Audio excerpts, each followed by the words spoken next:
It's character profile time, and tenuous links this week to this week's episodes, because I put together, I think at the weekend or Monday night, before I knew what was this week's Coronation Street was going to be about.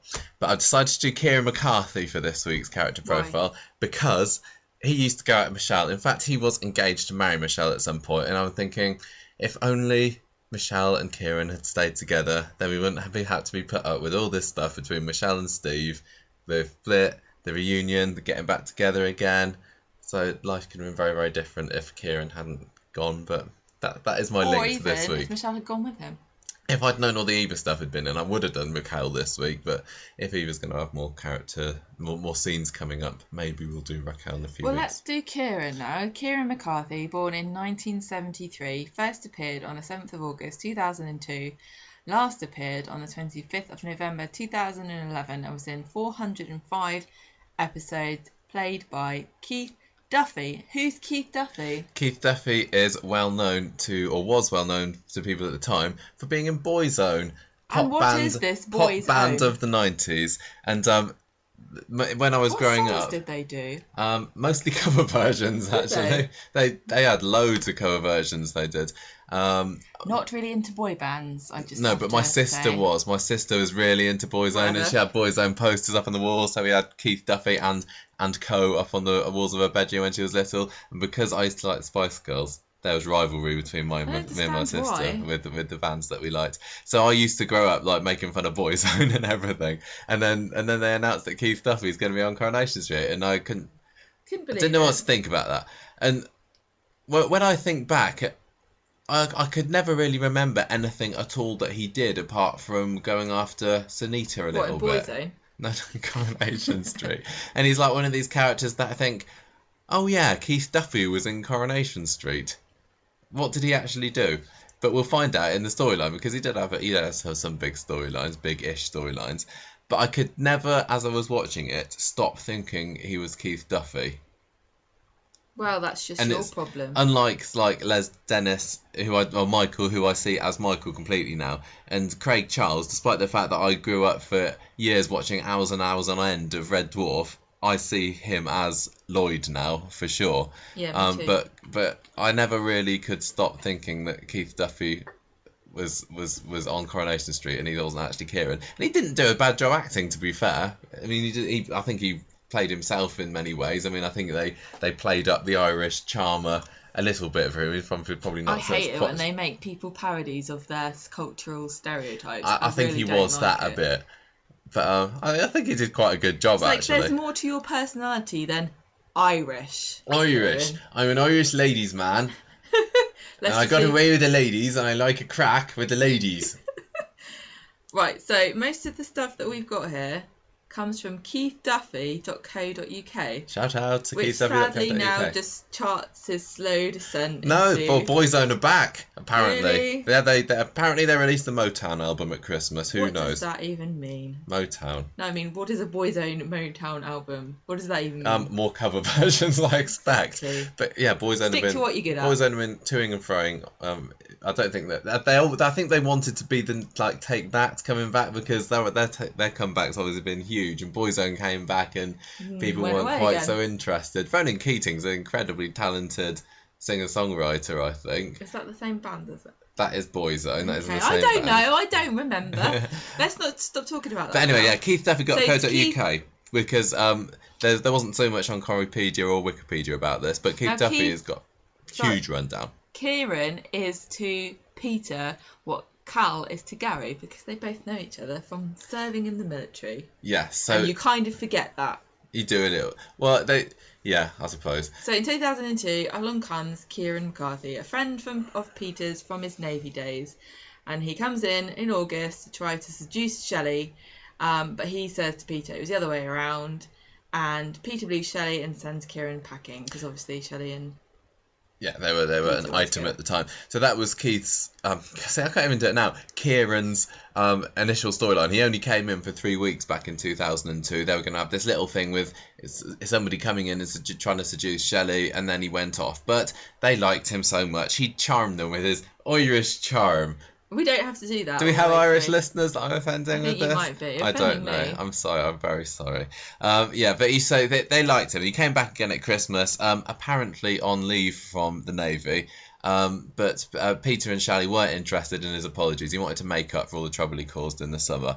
Hayley, bless her, took him on at Roy's Rolls because not only was he a sailor, he was also a very good cook. I think his job on boats was probably making the cook, making what's a mess. It called? Making a mess. The galley. He's the galley slave. In 2003, he started dating Sunita because she helped him patch things up with Peter. Shelley wasn't happy about it because she didn't want anything to do with him.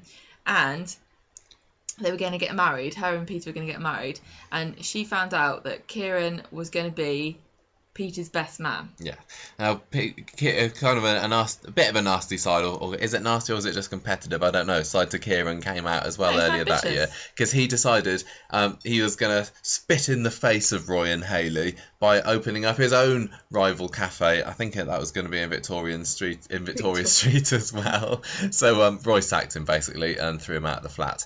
And then he was dragged off again a few months later because he wasn't on leave from the Navy at all. He was absent without leave, so he was dragged off kicking and screaming. AWOL.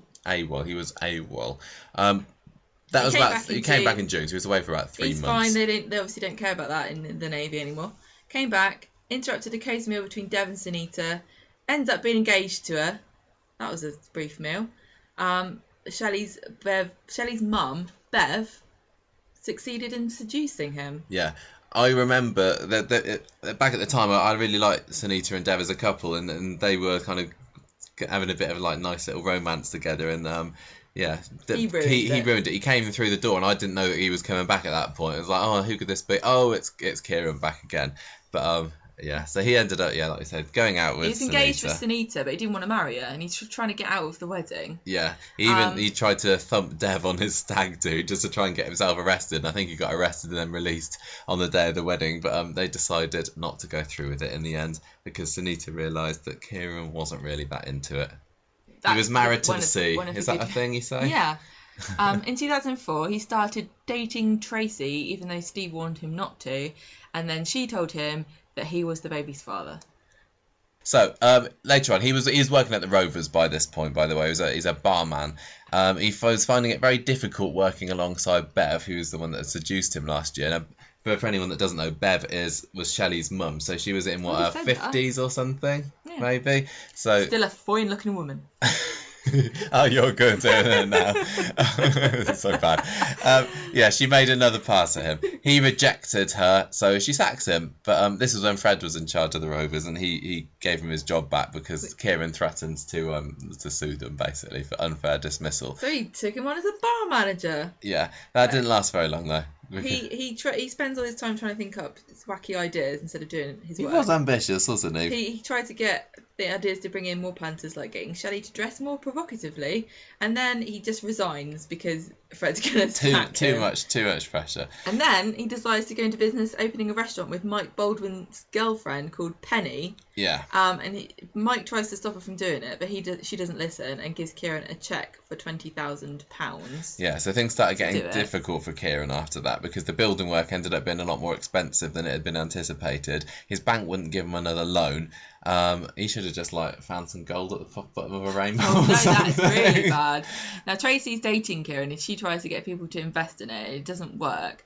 Penny has to bail him out. The restaurant gets opened in September, but it gets panned by the critics and it can't attract any customers. And he ends up selling it for £60,000. But he tells Penny he only got £30,000 and he gives her £20,000. So she shops him to the police, but she ends up dropping the charges. Yeah, so this was another kind of side of Ciaran that was like a bit of a nasty. I suppose, is it nasty or is it just he was a chancer?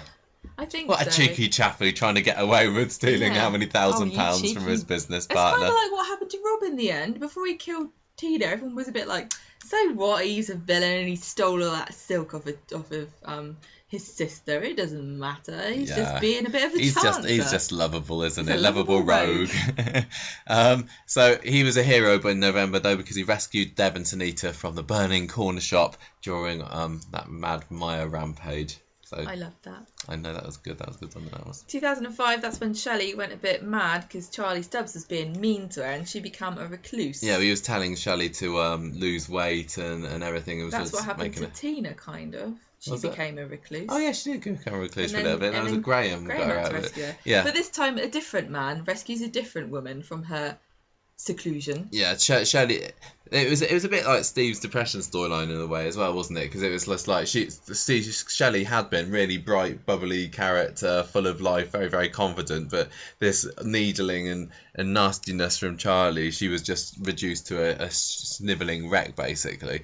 And Yeah, he didn't actually rescue her in the end, did she? She rescued herself. Yeah, well, Ciaran realised what Charlie was up to, kept an eye on Shelley, but got into a fight.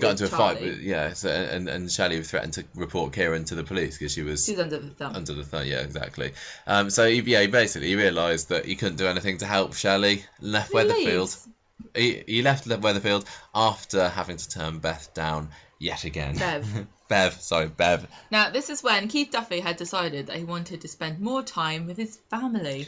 But after he left the street, he carried on talking about how brilliant it was and how much he loved it. That's what you have to do, isn't it? Like, I don't know whether there's boys' reunions and everything's going to work out, so I loved being on Coronation Street. And he also went on about how it was great that they gave him a chance, even though he was not a stage school actor. Yeah, just a pop star.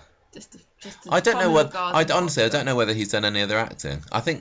I didn't actually look on any other parts of KeithDuffy.co.uk. I am going to say they don't actually read your CV when you apply because they certainly don't check any of the details.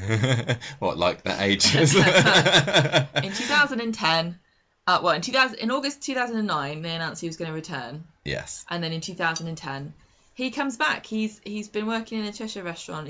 He leaves and comes back to Coronation Street, where Michelle Connor catches his eye. Yeah. Yeah, but because they've both been in a band. Yeah, she's a singer. Also ex-pop star, isn't she, old Kim? Yeah, she is. But she wasn't interested in it. Is that? Oh yeah, I know, I do as well. But yeah, he wasn't interested in her at all. She wasn't interested in him at all at first. And he got a job back at the Rovers again, but then Liz made a pass at him. He's so irresistible. But he was undeterred. Ciaran continued to work at the bar and tried to get Michelle to go on a date with him. He was successful in the end, got a date, but nothing much came out of it.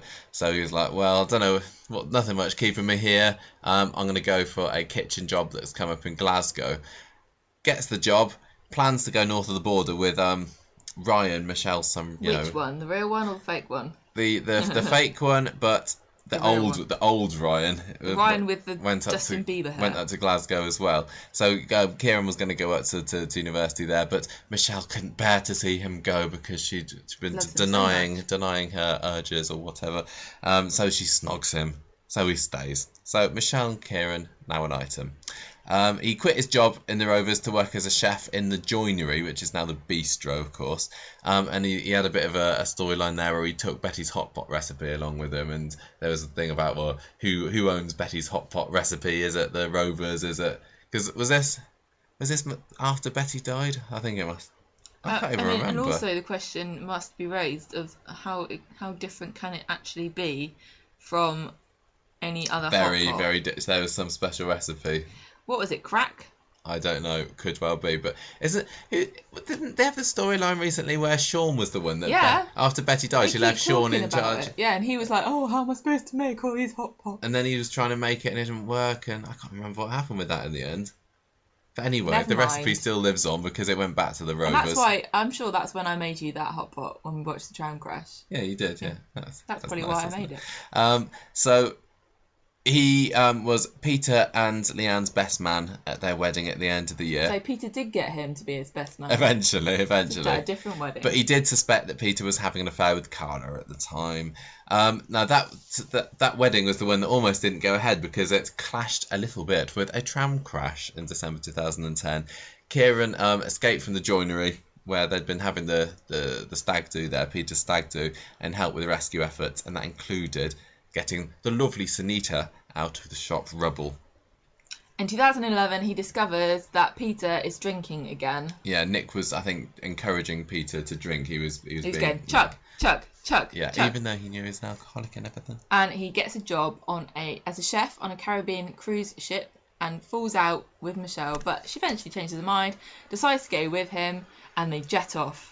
Again, so this was another time of Keith. He was so. I mean, this is why he started. When was it? 2002, and his last appearance was 2011. So he was in it 9 years, but only managed 400 odd episodes. This was not a continuous stint. So he was back off again on tour with Boyzone. Was Keith Duffy, but he was only going to be a temporary. He was always going to return, but apparently he thought, well, I'm going to return, but it's not going to be for long. I'm needed at home. His daughter has got autism, and his son was doing his GCSE, or the Irish equivalent of GCSEs at the time. So he had a bit of a send off in the autumn of that year. So Michelle and Ciaran came back in November. By then they were engaged, plans to marry in the Bahamas. They made a fleeting visit to Weatherfield. It was supposed to be fleeting, but then they got embroiled in Carla's rape storyline with Frank Foster. So Carla went off to LA, which left Michelle in charge of the factory. So they were kind of stranded there in Weatherfield, basically. And Michelle's like, "Oh well, we don't have to get married in the Bahamas. It'll be fine. It can take place here." But Ciaran just wants to get back out on the cruise boats again. He longs for life on the open seas. Michelle has got her feet firmly under the table at the factory, though. Just as the wedding is approaching, Ciaran, ever the chancer, took a chance by playing a not bingo. What's the word? Poker game That's a similar thing, isn't it? With Carl Monroe and some of the other guys in the back of the Rovers. He lost his wedding venue deposit, which he told Michelle he was just going to go and put on. He was desperately trying to claw back the money, and he pulled an all-nighter at the bistro to cater for some guy's surprise birthday party. But Nick didn't know that he was doing it. It wasn't going through the bistro or anything. So Nick found out. He got sacked from that, and then he had to come clean to Michelle. Michelle called the wedding off during her hen night, but she agreed to stick with Ciaran and head back to the cruise ships. So it was so close, we almost lost Michelle in 2011. The alternate universe, Coronation Street fans, we are envious of you sometimes. Anyway, she pulled out at the last moment, and Ciaran was left heading to the airport, sad and alone. And that is the end of the tale of Keith Duffy as Ciaran McCarthy. I always thought he was not very good at acting. I didn't think he did too bad. I just couldn't stop thinking that he was Keith Duffy throughout. And like I said, I struggled to think of any storylines that he'd been in when I was getting ready to plan this, which is, thank goodness I found that other website that actually had them all written down in a lot of detail. But he's still been saying since then, I'm going to come back to Coronation Street one day. Even like last October, he said, to be honest, I will return to Coronation Street, but I'm not sure when, and I don't know how long for. But I reckon Ciaran McCarthy will definitely walk down the cobbles again. He seems to think, and I think it's probably true, that the producers love him, and a lot of the cast really loved him. Kim Lomas said that apparently when he left in 2013, she said that when he left, it was like one of the cast members had died. He seems like this kind of guy that would have like done a good job of like chivying the cast up and like being a bit of a joker around and just always cheery on the set. I can imagine there are people who go in and they're like lovies and they just come in, say my line and go. And don't talk to me. I'm in what's the word? Actor mode. Character. Yeah, I'm in character, that's right. But I can imagine him going, he wants to go down the pub. Well, yeah, he said, I mean, he obviously lives in Ireland, but he said that he'd be happy to move over to Manchester. He would be close to the set if it had a chance to be back on the show. He really wants to come back. Would we like now? to... Yeah, he said it last October. Okay. I think I'll be back again, but I don't know when. I mean... Is it the same producers that liked him then? I know that it's not Stuart Blackburn, but I think like executive producers higher up might be the same. I can't remember. I think it could be interesting him coming back, especially with the reunion of Steve and Michelle. So he could throw a spanner in the works, and that would really test Michelle's devotion for Steve, I suppose. I tell you what, I really think the street is missing now. A character coming in and all the female characters falling in love with him instantly and lusting after him and arguing over him, because I always really enjoy it when a character does that. Do you? And if you can't tell, that's sarcasm. He wasn't just, the thing is, he wasn't just the hunk, was he? Because he had his kind of funny cheek of the Irish, or whatever the phrase is. Cheek of the Irish. Oh, the cheek of the Irish. I made that up. He had his funny ways. He wasn't just like, I'm so handsome and I'm a lad. He was fun, and I think if he came back and got in the way of Michelle and Steve, that'd be quite good. And if he took us sailing off around the world again afterwards, then I'd be all for that. He was okay. Rereading back over his stories, I'm thinking, yeah, he was okay. He wasn't bad. Right. He got caught up with Michelle, which is a kiss of death for anybody. And Peter in the end. I suppose if he comes back, I mean, Peter's not going to be there for him, so he's not going to have his mate Peter there. But who cares? It could always. I still wonder whether Peter's going to come back when they have Deirdre's funeral, and that could coincide with Michelle and Steve getting together properly. They've got no plans to bring back Ciaran McCarthy, so is it just wishful thinking? Yeah, quite possibly. Yeah, but I wouldn't be sad if he came back, but I also would not be sad if I never saw him again. And that's the end of that. That is the end of that. Sorry, Keith. Sorry about that. Yeah, keep trying.